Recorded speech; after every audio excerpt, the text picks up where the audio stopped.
Welcome back to another episode of the Experts in Fire podcast by Woodland Direct.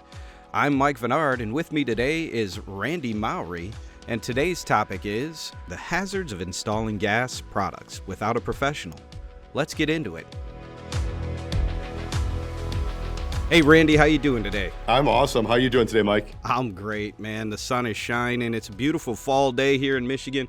The leaves are falling everywhere, man. How's your yard looking? It's looking great. The landscape guys are taking care of that, thankfully. No more raking leaves for myself. I love it. See, you're using landscape pros. Yes, exactly. You have to have a professional out there in some cases doing certain jobs, and that just happens to be one of them for me. Mm-hmm. Well, hey, we are going to dive into this topic today. What are the hazards of installing gas products without a professional? We really want to step out there because we know we have professionals who listen to the podcast, and we also have homeowners who kind of pick a podcast or trying to educate themselves on whatever product we may carry. So we want to make sure we put a shout out there to our pros, but also speak to everyone about the hazards that do exist when it comes to installing gas products. And the risks that you run if you try to do it without a professional. Of course, here on the podcast, we're always going to say, use a professional. That's why they do what they do. That's why they went through the training that they've gone through.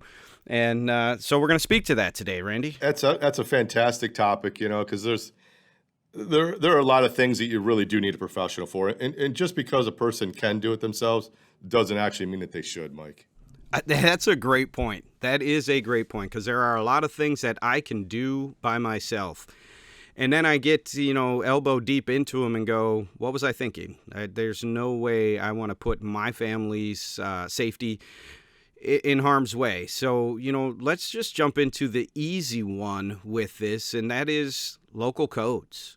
Absolutely. I mean, each city, municipality across the country, they are going to have their own set of codes and requirements that have to be met when it comes to gas. And that's where the plumber, and to talk about plumbers, a lot of times when you say plumber, they immediately think water. These plumbers, they are certified in running, water and or gas. Right. So, yeah, a plumber's where you want to start with because they're going to know the codes for that township that you're in. It could be different from one city to the next.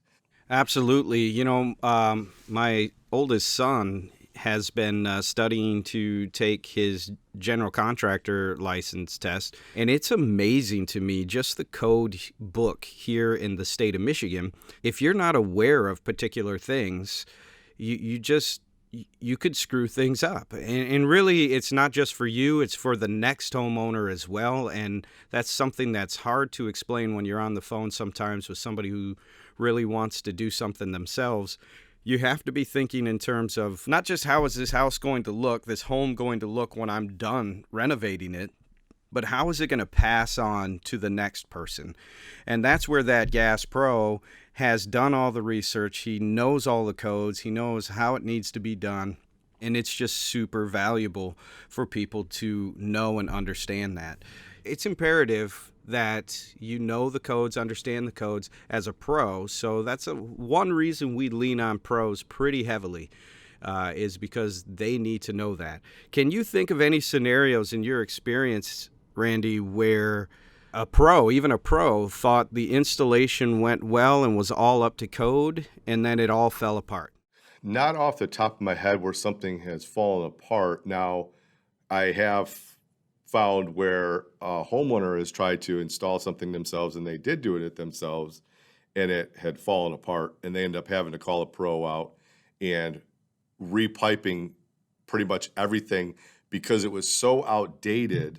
I think it was like somewhere near like a 30-year-old gas, old school shut-off brass valve in the fireplace that would have never passed any code anywhere. And then they had to run piping, which I was going to bring up in our kind of next phase, what pipe sizing. It was incorrectly pipe sized because they were tapping into what was a starter pipe for a wood burning fireplace and just hooked up gas logs to it, thought the fittings would be great.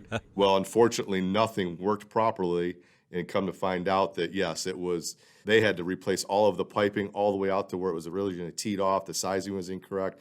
They had no safety checks in it, no nothing. But a pro ended up coming out and fixing it. So that's where one example of something falling apart very quickly can happen. That's a great segue. Let's move into the second section of this here, and that's pipe size. I've kind of shared this throughout the different podcasts, but we've gone through an entire kitchen remodel. I've done a lot of the work myself. But that was the first question when I put in a range that was gas. He said, number one, where's the pipe coming in? What size is it? And then do you see a tee-off anywhere that I might be able to come off of? So I looked at all that stuff for him, and we have a tri-level, so where all these pipes are on a crawl space. And so I come out of the crawl space, and I give him all the answers, and he's like, okay, I'm going to come over and check just to make sure. He certainly did, and that's a great point, though, because that was his first concern was what size is the pipe, and then how many, and maybe you could speak to this, how many appliances are running off of that gas line? Why did he ask me that question, Randy? Well, because it's a total, it's the total volume that's being used, the BTUs coming into the house. So our gas meters on the outside of our houses are sized specifically for what appliances we're using in our houses. And then the plumbers, they're actually sizing gas line runs based on where they're coming off of and the distance that they're running to get to an appliance based on the BTU that appliance is requiring. So for example, and I know that we're talking about some of the hazards when these things don't happen, but I'll give you an example of outside products being installed with undersized meters outside, and then folks just dropping gas lines underground, presuming that because they have gas, that appliance is going to work how it's supposed to. Well, that's not the case. It's a calculation that our pros are doing to adequately supply the correct amount of pressure needed for the appliance, and then also making sure that there's a code. I mean, there's new plastic, it's called PAX. It's a yellow flexible gas line that runs underground. Well, that yellow plastic cannot be up above grade. They put a metal riser on that before it comes out of the ground. So it's just little things like that we don't expect homeowners to know. Absolutely. There is a lot of math involved. My buddy even asked me, he said, okay, once we put this range in, what else do you want to do?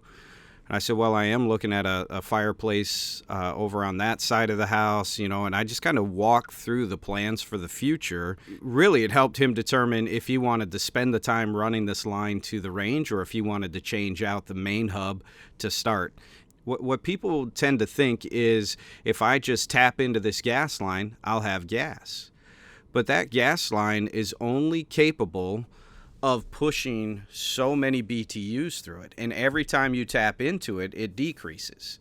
And then they also run the math of if I'm running this one line and I have this many units branching off of it, then each unit has how many thousands of BTUs, and if they were all turned on at the same time, is this line big enough? That's the type of math, and those are the types of things that a pro is going to be able to help you with when it comes to pipe size. Absolutely. Well, I had a gentleman last night, and he wanted to put in 3 appliances, and he was going to do it himself, and then we started to have a conversation about gas lines, gas sizing, end of run. And I explained to him, I'm like, well, if you have these 3 appliances, just like you mentioned, going on at the same time, and you have them running in sequence, meaning 1, 2, and 3, and you have the first one at 4 feet, the next one's at 6, the next one is at 10, that one that's at 10 feet, if it's not correctly ran, the piping size, it may not show you any flame whatsoever. It's an important aspect of what our plumbers and pros do out there. You have fire-related questions, and we have answers. You can email us your questions at podcast@woodlanddirect.com or give us a call at 586-221-3638. We would love to be able to answer them right here on the Experts in Fire podcast.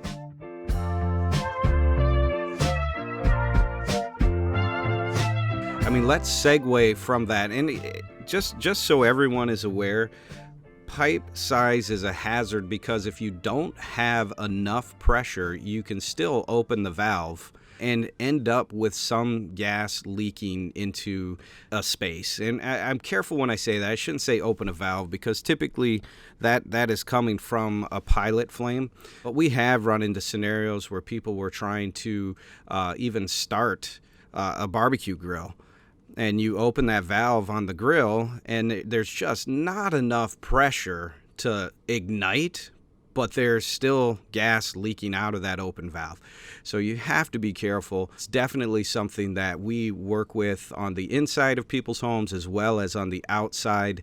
So a pro is just imperative when it comes to sizing your pipe and making sure that you have enough BTU pressure that's going to push out of there. One of the unfortunate things that we've seen with homeowner looking to install themselves sometimes is when we talk about the gas line, the pressures and stuff like that, and not having enough pressure to ignite maybe the main burner of an appliance, you have just enough gas in there that's basically building up inside a cavity.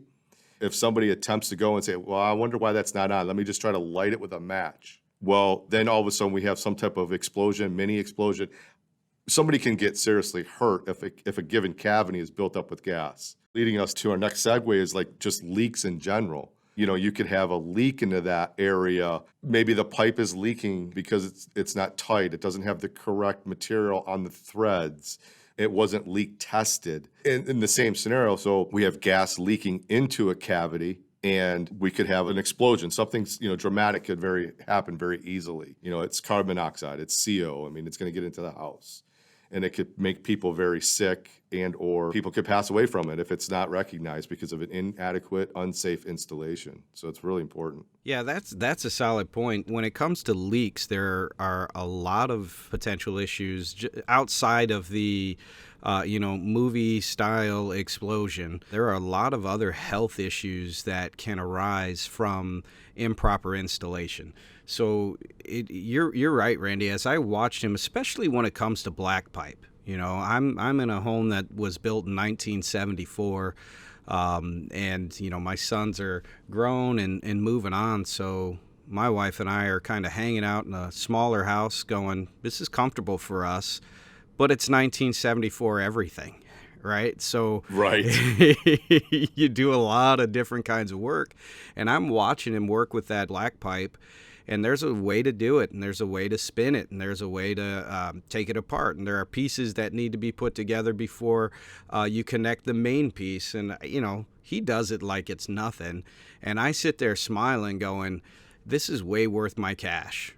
When I value my time. Absolutely. Yeah. Absolutely. Just the connections, using the correct valves these days, safety valves have changed. Like I talked about, in one of my sister's house, old house, same thing. I had one of those old brass valves, and I was like, yeah, I'm not touching that with nothing. We need to get that replaced before you decide to replace any kind of appliance in this house. I go, because it was old, and it was on a 1/2-inch pipe, and same thing. They ended up having to redo everything. And could I have done it? Absolutely, could have, and probably would have been fine. But it's one of those things. I know when I need a professional, because it's just life safety. It's a person's house, no leaks. We don't want to have CO problems leaking in there. We can put CO detectors in all the time, but there's just too many, we'll call it like improvements, we'll say, in everything that these pros do that I have no idea how to do. It really comes down to dollars, right? And that's what most people are looking at. And man, if I get a pro, it's going to be super expensive. And there are certain things you can do, and there are certain things that the pro needs to do. And I've just found that when I'm honest with the pros that I'm talking with, and just let them know, hey, I have some experience in doing certain things, they'll actually come in, assess it, and go, man, I can have this done in an hour. Number one, that gives them an ability to go, I could get to a couple more jobs today. Or they'll come in and they'll look at it and go, no, you don't want to do this, this, and this. The rest of it, fine. But this, and this, you really need to let me do just to be up to code. Most pros that I know are busy, and they're not looking to try and come in and steal a whole day's worth of dollars from you. They're looking at your project going, hey, I'm here to help on this portion. Good luck on the rest of it. Yeah. When I think of like leaks in gas, I think about like water on a roof. You don't know where it's coming from. Gas lines, as a homeowner myself, I don't have the tools to detect a gas leak. The pros do. A person may be twisting a pipe inside the fireplace or maybe like just below the basement level, wherever that's coming up. Yep. Well, twisting that fitting, they may not check the fitting that's 5 feet down the basement wall, and they actually loosen that up because it is a, like you said, 1970s home. You just broke a seal down there 6 feet away, and you don't catch it because you're not testing there. You're in a person's mind, possibly you're thinking, well, I didn't do nothing down there. All my work's right here. So you're only checking, and so those are the kind of things that it could easily be missed. And then we have leaks, we have problems, somebody gets sick. So, and those are the kind of things we don't want. We're talking about the hazards. We're talking about different things that can happen. Obviously, it's going to cost you dollars if you don't do it properly and up to code when you try to sell, or even if the inspector comes through and looks at it, that's money. One of the hazards is the size of the pipe being wrong, and you spend all this time and money running it, and you can't use the appliances that you want to use. That's a hazard. Leaks, that is going to be more of a physical. When you're talking, it could turn into a fire or an explosion or health issues. And all of this leads us really to our final point, which is the legal side of things. Absolutely. That's really what you're trying to do is, number one, you and your family safety should be of most importance, and that's where a pro comes in.